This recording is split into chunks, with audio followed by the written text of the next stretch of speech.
जब बॉलीवुड का चमचमाता पर्दा हटाना तो उसके पीछे से एक ऐसी कहानी निकली जिसने सबको हिलाकर रख दिया। कहानी दशकों की खामोशी की और फिर उस खामोशी के टूटने की। आज हम मी टू मूवमेंट की उसी कहानी को समझने की कोशिश करेंगे जिसने इंडियन फिल्म इंडस्ट्री को हमेशा के लिए बदल दिया। जरा सोचिए, वे 5 मिनट तक रेखा को किस करते रहे और फिल्म यूनिट के लोग सीटियां बजा रहे थे। ये सिर्फ एक घटना नहीं है, ये उस कल्चर, उस माहौल की एक झलक है जो दशकों से बॉलीवुड में मौजूद था। और ये उस खामोशी की शुरुआत थी जिसे टूटने में सालों लग गए। तो सवाल ये उठता है कि ये खामोशी, ये कल्चर बना कैसे? चलिए जरा पीछे चलते हैं और देखते हैं इंडस्ट्री के उस पुराने सच को, जहां ग्लैमर के पीछे अक्सर शोषण की कहानियां दबी रह जाती थीं। बात है साल 1969 की। एक 14 साल की लड़की रेखा सेट पर हैं और उन्हें बिना बताए डायरेक्टर और एक्टर एक अनस्क्रिप्टेड किस सीन शूट कर लेते हैं। जाहिर है वो हैरान रह गईं। उन्हें लगा कि ये तो सरासर धोखा है, पर उस जमाने में आवाज उठाने का मतलब क्या था? मतलब था कि करियर शुरू होने से पहले ही खत्म। और बस यही डर उस खामोशी की पहली ईंट बना। और हुआ क्या? हुआ ये कि रेखा को सेक्स किटन का टैग मिल गया। उनकी खामोशी को उनकी मर्जी समझ लिया गया। ये एक परफेक्ट एग्जाम्पल है उस पावर इम्बैलेंस का जो सालों साल बॉलीवुड की हकीकत रहा। लेकिन ये खामोशी हमेशा के लिए नहीं थी। दुनिया के दूसरे कोने में एक आंदोलन, एक मूवमेंट सुलग रहा था जो बहुत जल्द भारत तक पहुंचने वाला था। तो चलिए देखते हैं कि ये हैशटैग मीटू की शुरुआत आखिर हुई कैसे। देखिए, ये कोई रातों रात हुई क्रांति नहीं थी। इसकी शुरुआत तो 2006 में ही हो गई थी, जब एक्टिविस्ट तराना बर्क ने पहली बार मीटू फ्रेज इस्तेमाल किया। फिर 2017 में जब हॉलीवुड प्रोड्यूसर हार्वी वाइनस्टीन का मामला सामने आया तो पूरी दुनिया में जैसे भूचाल आ गया। और 2018 आते आते वही लहर भारत पहुंची और यहां आकर एक सुनामी बन गई। और भारत में इस सुनामी की जो पहली लहर उठी ना, वो थी एक्ट्रेस तनुश्री दत्ता। उन्होंने एक ऐसी कहानी को दोबारा जिंदा कर दिया जिसे इंडस्ट्री 10 साल पहले भूल चुकी थी, या शायद भुलाना चाहती थी। तो हुआ क्या था? बात है 2008 की फिल्म हॉर्न ओके प्लीज का सेट। तनुश्री दत्ता का आरोप था कि नाना पाटेकर ने एक गाने में जबरदस्ती एक इंटीमेट स्टेप डालने की कोशिश की। जब तनुश्री ने मना कर दिया तो बात सिर्फ सेट छोड़ने तक नहीं रही, उनकी कार पर गुंडों ने हमला कर दिया। ये सिर्फ हैरेसमेंट नहीं था, ये पावर का, ताकत का खुला प्रदर्शन था। तो सवाल ये है कि इन 10 सालों में आखिर बदला क्या? देखिए, 2008 में तनुश्री की आवाज को दबा दिया गया, इंडस्ट्री में कोई सपोर्ट नहीं मिला। लेकिन 2018 में मीटू मूवमेंट की वजह से माहौल बदल चुका था।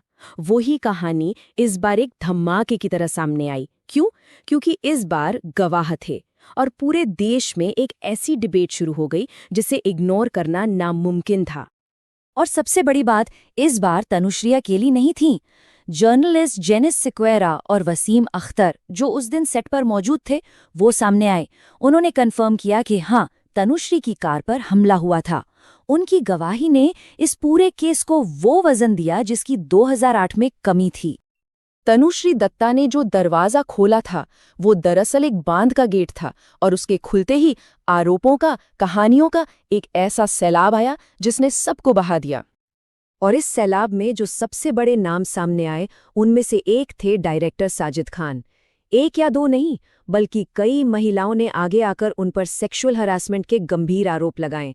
और जब इन कहानियों को कोई सुनता है तो एक पैटर्न, एक तरीका साफ नजर आता है। सलोनी चोपड़ा हों, रशेल वाइट हों या मंदाना करीमी, नाम अलग अलग थे लेकिन आरोप शॉकिंगली एक जैसे थे।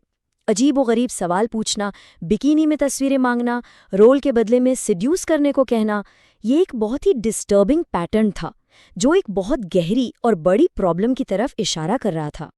साजिद खान के आरोप शॉकिंग थे, तो अगला नाम, वो तो जैसे एक धमाका था, आलोक नाथ। जी हाँ, टीवी और फिल्मों के हमारे संस्कारी बाबूजी। उनकी जो पर्दे पर इमेज थी और जो आरोप उन पर लगे, उसके बीच का फासला इतना ज्यादा था कि पूरा देश हैरान रह गया। राइटर प्रोड्यूसर विंता नंदा ने एक फेसबुक पोस्ट में एक दिल दहला देने वाली आप बीती सुनाए।